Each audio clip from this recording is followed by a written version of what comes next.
नमस्कार दोस्तों, विद्या हब में आपका फिर से स्वागत करता हूं। उम्मीद है दोस्तों आप लोग अच्छे से पढ़ाई कर रहे होंगे। तो चलिए दोस्तों, आज के इस वीडियो में हम लोग कक्षा 10 का चैप्टर नंबर 3 और इसका चैप्टर का नाम है भारत से हम क्या सीखें। तो इस चैप्टर से संबंधित हम लोग महत्वपूर्ण ऑब्जेक्टिव प्रश्न डिस्कस करने वाले हैं। तो चलिए दोस्तों शुरू करते हैं पहले प्रश्न से। और पहला प्रश्न इस प्रकार है, दारिस नामक सोने के सिक्कों से भरा घड़ा किसे मिला था। दारिस नामक सोने के सिक्कों से भरा घड़ा किसे मिला था। तो इस सवाल का सही जवाब होगा दोस्तों option number B, Warren Hastings को। किसे मिला था? वारेन हेस्टिंग्स को मिला था। तो ऑप्शन नंबर बी इस प्रश्न का सही जवाब है।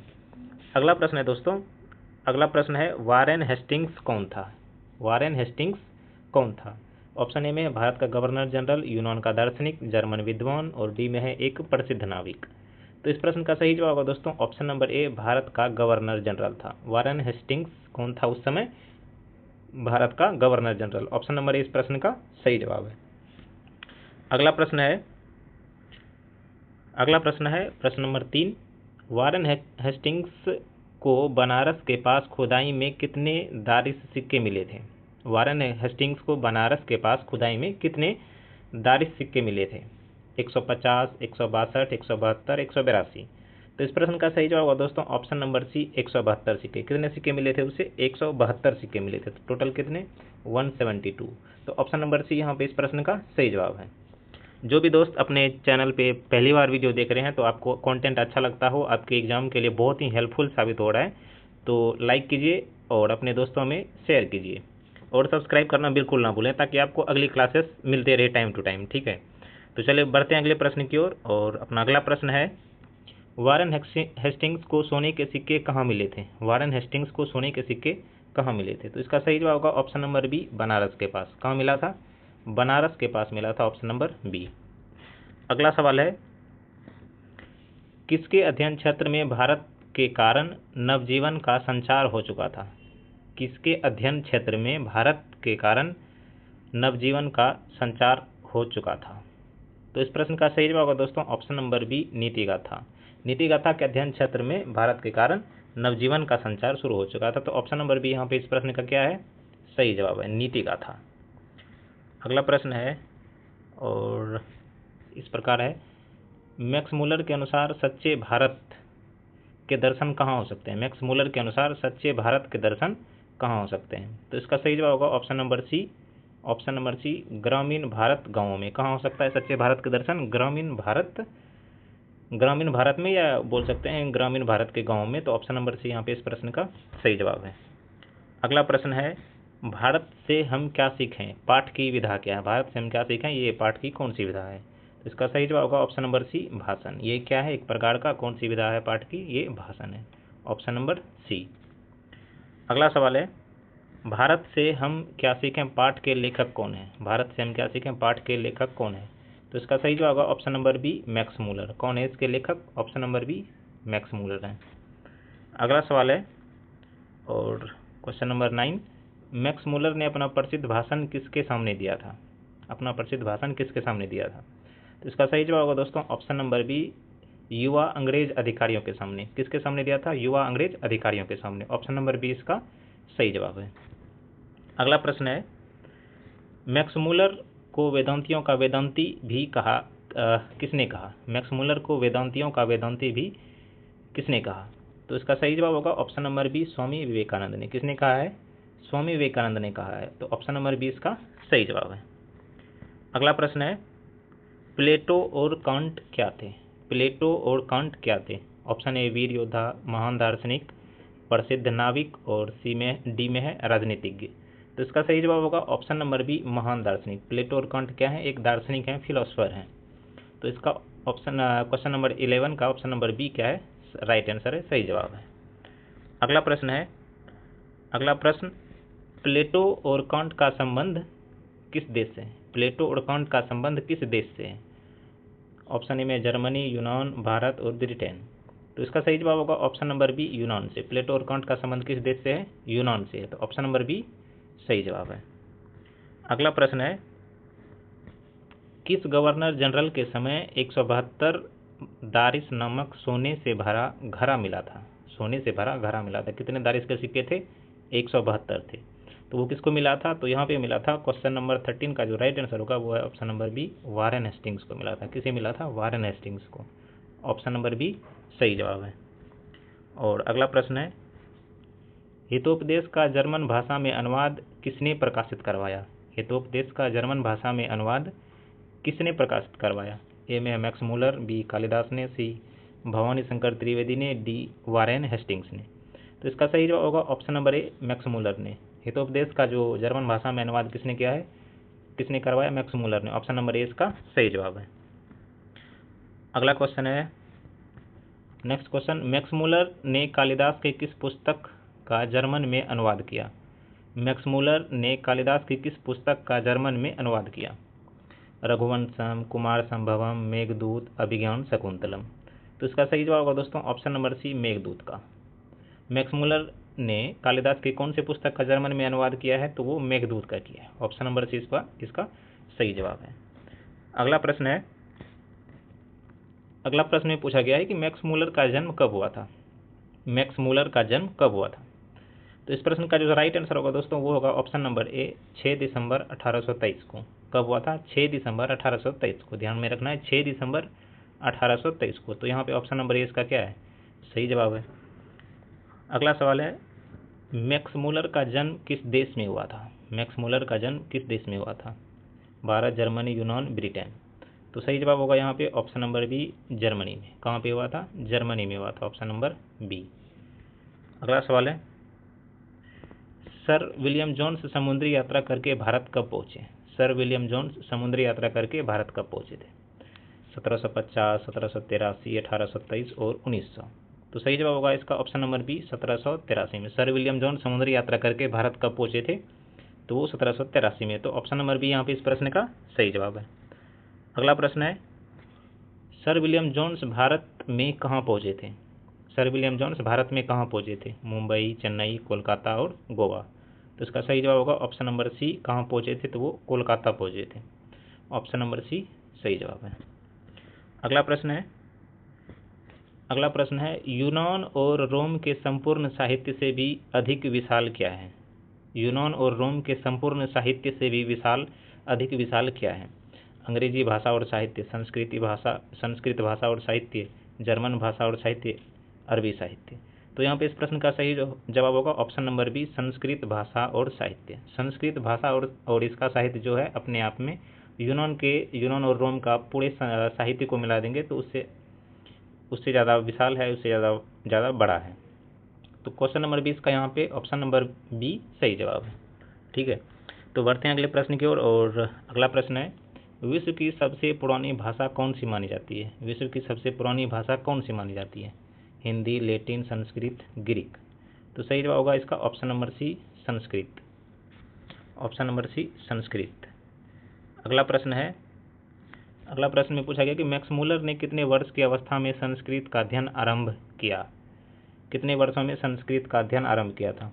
15 वर्ष, 16 वर्ष, 18 वर्ष, 20 वर्ष। तो इस सवाल का सही जवाब होगा दोस्तों ऑप्शन नंबर सी, 18 वर्ष। ऑप्शन नंबर सी इस प्रश्न का सही जवाब है। कितने वर्षों में शुरू किया था? 18 वर्ष में। Option number C. अगला प्रश्न है, मैक्स मूलर ने किस विश्वविद्यालय में संस्कृत का अध्ययन किया? ऑक्सफोर्ड, लिपजिंग विश्वविद्यालय, कैम्ब्रिज विश्वविद्यालय और बर्लिन विश्वविद्यालय। तो इस प्रश्न का सही जवाब होगा ऑप्शन नंबर बी, लिपजिंग विश्वविद्यालय। कौन से विश्वविद्यालय में संस्कृत का अध्ययन किया? तो लिपजिंग में किया अध्ययन। ऑप्शन नंबर बी सही जवाब है यहाँ पे। अगला प्रश्न है, लेखक के अनुसार भारत किसकी भूमि है? लेखक के अनुसार भारत किसकी भूमि है? तो इसका सही जवाब होगा ऑप्शन नंबर बी, ब्राह्मण या वैदिक धर्म की। ब्राह्मण या वैदिक धर्म की भूमि है भारत। Option number B. अगला प्रश्न है, प्रत्नमानव का अर्थ क्या है? प्रत्नमानव का अर्थ क्या है? तो इसका सही जवाब होगा ऑप्शन नंबर बी, प्राचीन मानव। इसका अर्थ क्या है? प्राचीन मानव। ऑप्शन नंबर बी सही जवाब है। अगला प्रश्न है, निरिवंश विद्या का संबंध किससे है? निरिवंश विद्या का संबंध किससे है? तो इसका संबंध है ऑप्शन नंबर बी, मानव विज्ञान से। Option number B. अगला सवाल है, हरकस क्या थे? हरकस क्या थे? पुरातत्वविद, वनस्पति वैज्ञानिक, खगोल शास्त्री और इतिहासकार। तो इसका सही जवाब होगा ऑप्शन नंबर बी, वनस्पति वैज्ञानिक। हरकस क्या थे? तो वो एक वनस्पति वैज्ञानिक थे। ऑप्शन नंबर बी यहाँ पे इस प्रश्न का सही जवाब है। अगला प्रश्न है, मैक्समूलर ने सर्वाधिक संपदा और प्राकृतिक सौंदर्य से परिपूर्ण देश किसे माना है? जर्मनी को, यूनान को, भारत को, श्रीलंका को। तो सही जवाब होगा यहाँ पे इस प्रश्न का ऑप्शन नंबर सी, भारत को। मैक्समूलर ने सर्वाधिक संपदा और प्राकृतिक सौंदर्य से परिपूर्ण देश किसे माना है? भारत को माना है। तो ऑप्शन नंबर सी सही जवाब है। अगला प्रश्न है, जनरल कनिंघम का संबंध किससे है? इसका सही जवाब होगा ऑप्शन नंबर बी, पुरातत्व से। पुरातत्व से, ऑप्शन नंबर बी सही जवाब है। अगला क्वेश्चन है, भारत से हम क्या सीखें पाठ को हिंदी में रूपांतरित किसने किया? भारत से हम क्या सीखें, इसका हिंदी में रूपांतरण किसने किया है? ऑप्शन ए में मैक्समूलर, ऑप्शन बी में डॉक्टर भवानी शंकर त्रिवेदी, सी में है हजारी प्रसाद द्विवेदी और डी में है रामविलास शर्मा ने।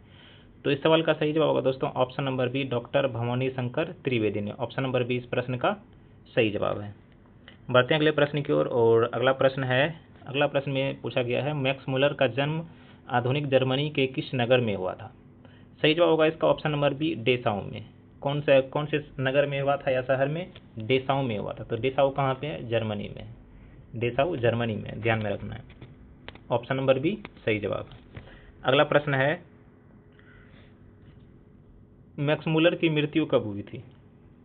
6 दिसंबर 1827, 8 अक्टूबर 1900, 15 अगस्त 1947, 26 जनवरी 1950।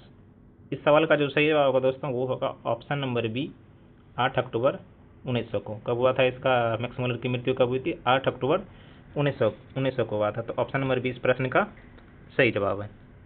बढ़ते हैं अगले प्रश्न की ओर। और अगला प्रश्न है, मैक्समूलर के पिता का क्या नाम था? मैक्समूलर के पिता का नाम क्या था? ऑप्शन ए में है Wilhelm Muller, Friedrich Muller, John Muller और थॉमस मूलर। तो इस सवाल का जो सही जवाब होगा option number A, Wilhelm Muller. Wilhelm Muller, option number A इस प्रश्न का सही जवाब है, विलहेल्म मूलर। अगला प्रश्न इस प्रकार, मैक्समूलर कितने वर्ष के थे जब उनके पिता की मृत्यु हुई? मैक्समूलर कितने वर्ष के थे जब उनके पिता की मृत्यु हुई? तो इस प्रश्न का सही जवाब होगा ऑप्शन नंबर बी, 4 वर्ष के। मैक्समूलर उस समय मैक्समूलर की आयु उस समय कितनी थी आयु? तो इसका सही जवाब होगा ऑप्शन नंबर बी, 4 वर्ष के थे। कितने वर्ष के? 4 वर्ष के। अगला सवाल, मेघदूत का अनुवाद मैक्समूलर ने किस भाषा में किया? मेघदूत का अनुवाद मैक्समूलर ने किस भाषा में किया? ऑप्शन ए अंग्रेजी, B Hindi, C German, D Latin. तो इस प्रश्न का सही जवाब होगा दोस्तों option number C, German. Meghdoot का अनुवाद मैक्समूलर ने किस भाषा में किया है? तो जर्मन भाषा में किया है। ऑप्शन नंबर सी इस प्रश्न का सही जवाब है। अगला प्रश्न, कंठ और केन उपनिषद का अनुवाद मैक्समूलर ने किस भाषा में किया? तो इसका भी सही जवाब है ऑप्शन नंबर बी, जर्मन भाषा में। अगला सवाल, महारानी विक्टोरिया ने मैक्समूलर को कौन सी उपाधि दी थी? महारानी विक्टोरिया ने मैक्समूलर को कौन सी उपाधि दी थी? तो सही जवाब होगा इसका ऑप्शन नंबर ए, नाइट की उपाधि थी। किसका उपाधि दिया था? नाइट का। तो ऑप्शन नंबर ए यहाँ पे इसका सही जवाब है। अगला सवाल है, मैक्समूलर ने नाइट की उपाधि क्यों लौटा दी? उन्हें महारानी से नाराजगी थी, उन्हें यह उपाधि तुच्छ छोटी लगी, वे भारत के समर्थक थे, वे जर्मनी के देशभक्त थे। तो इस प्रश्न का सही जवाब होगा ऑप्शन नंबर बी, उन्हें यह उपाधि तुच्छ लगी, छोटी लगी। उन्हें यह उपाधि तुच्छ लगी, छोटी लगी। तो ऑप्शन नंबर बी यहाँ पे इस प्रश्न का सही जवाब है, ऑप्शन नंबर बी। अगला प्रश्न है, भारत में सर्वाधिक आबादी कहाँ बसती है? महानगरों में, शहरों में, गांवों में, कस्बों में।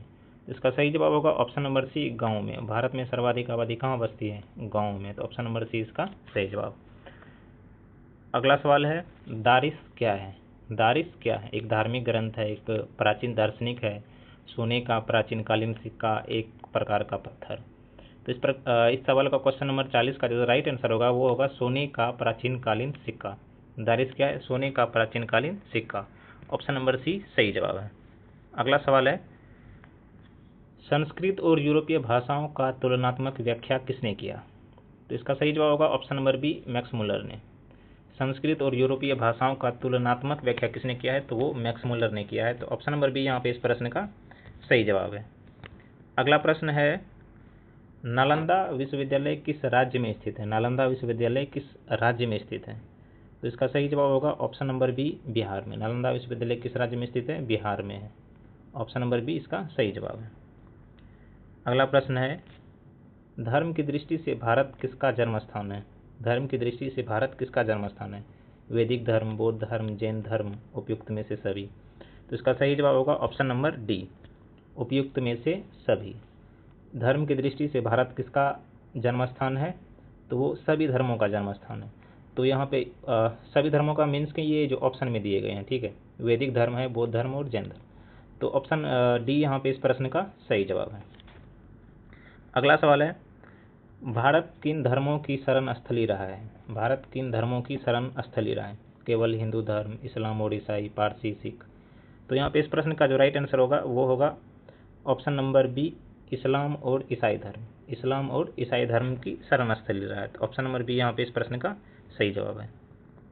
अगला प्रश्न, लेखक ने नया सिकंदर किसे कहा है? लेखक ने नया सिकंदर किसे कहा है? तो इस प्रश्न का जो सही जवाब होगा दोस्तों वो होगा ऑप्शन नंबर डी, ए और सी दोनों। ए और सी दोनों, यहाँ पे ऑप्शन नंबर ए भी सही है और ऑप्शन नंबर सी भी सही है। तो ऑप्शन नंबर ए में है, भारत के इतिहास और गौरव से अनजान व्यक्ति को नया सिकंदर कहा है, और सी में है, युवा अंग्रेज अधिकारियों को। युवा अंग्रेज अधिकारियों को भारत का नया सिकंदर का है और भारत के इतिहास और गौरव से अनजान व्यक्ति को नया सिकंदर का है। तो ऑप्शन नंबर डी यहाँ पे इस प्रश्न का क्या है? सही जवाब है। अगला सवाल है, वारेन हेस्टिंग्स ने सोने के सिक्कों से भरा घड़ा किसे भिजवाया था? तो इस सवाल का सही जवाब होगा option number B, East India Company को। किसे भिजवाया था? ईस्ट इंडिया कंपनी को। ऑप्शन नंबर बी सही जवाब है। अगला सवाल है, ईस्ट इंडिया कंपनी ने उन ऐतिहासिक सिक्कों का क्या किया? वो जो सिक्का वारेन हेस्टिंग्स ने ईस्ट इंडिया कंपनी को दिया था, जो दाड़िश के जो सोने के सिक्के थे, 172 सिक्के जो मिले थे, कितने?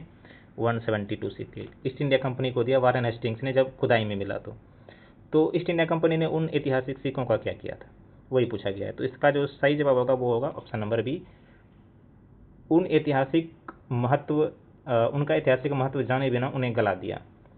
उनका ऐतिहासिक महत्व जाने बिना उनको क्या किया? गला दिया, मेल्ट कर दिया।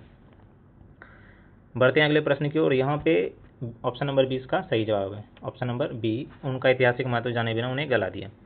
अगला प्रश्न है, मैक्स मुलर का जन्म किस महीने में हुआ था?